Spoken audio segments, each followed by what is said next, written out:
This is Steve Harris from Maiden and British Lion, and you're watching Loudwire.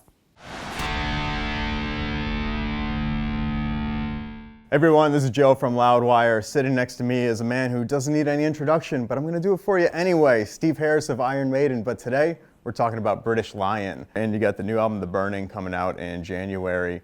And this really takes us back to really your love of music from where it all started, going into a lot of that 70s hard rock, the UFO, the Thin Lizzy, the Wishbone Ash, that kind of stuff. Exactly, you got it right. So let's go all the way back though, even before you started getting into those bands, from when you decided to be a musician in the first place.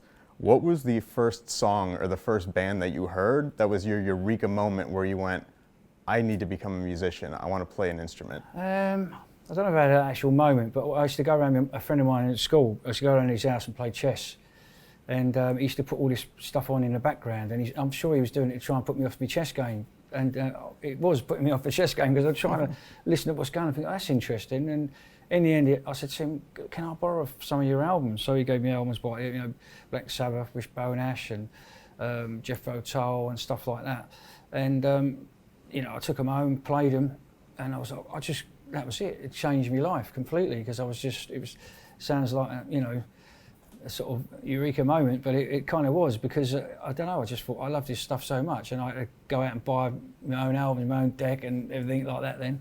And after that I thought, you know what, I've got to start trying to play some of this stuff. So I started off with some stuff that was a little bit more straightforward. I couldn't go into Yes straight away. Chris Squire was a bit beyond me at that point.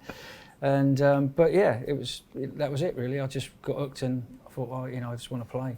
So was music really a big involvement in your life before that, or was this really just the turning point? What were you listening to before? I was involved in music from very young. I mean, the first single that my parents ever bought me was a theme from Exodus when I was about 5 years old or something like that.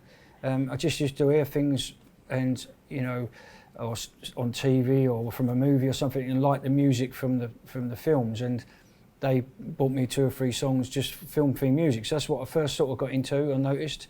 And then, because I was living quite a lot of years with my aunts and uncles and stuff, I would basically listen to whatever they were listening to. They was just blasting it out. You couldn't really not hear it. So, but it was Beatles and Simon and Garfunkel and all kinds of stuff from those days, and Moody Blues. So what made you gravitate toward the bass? Because you love these twin melodies and all these melodic parts, but you picked the rhythmic instrument. Yeah, because originally I sort of wanted to play drums, and again, I don't know why, because it wasn't the melody thing about it, but I just thought if I can't play drums, then I'll play along with the drums rhythmically. And I wanted to do something where I thought the bass is just a bit more than just plodding along behind everyone else. I was into people like Andy Fraser from Free, Martin Turner from Wishbone Ash, obviously Chris Squire from Yes, people like John Entwistle from The Who. I mean, absolutely fantastic player, Pete Way from UFO. All different styles, really very different styles. And because some of my favourite bass players all were playing the same bass, Gibson Thunderbird, like Entwistle had one, Martin Turner had one, and so did Pete Way, and they're all totally different styles. And I thought, well, maybe I'll try one of them. Worst thing I ever did. It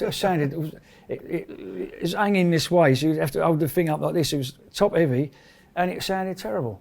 So maybe it was just unlucky the one I had. I don't know, but I was influenced by them enough to buy that guitar, thinking it was going to sound.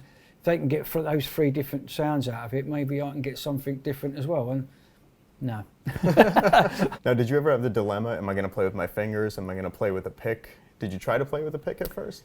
I tried to play with a pick when I was trying to learn 6-string acoustic guitar, but when we switched onto the bass, because someone told me, I don't know, and of course I didn't know anything in them days, so someone said to me, we need to play acoustic guitar first before we go do anything else.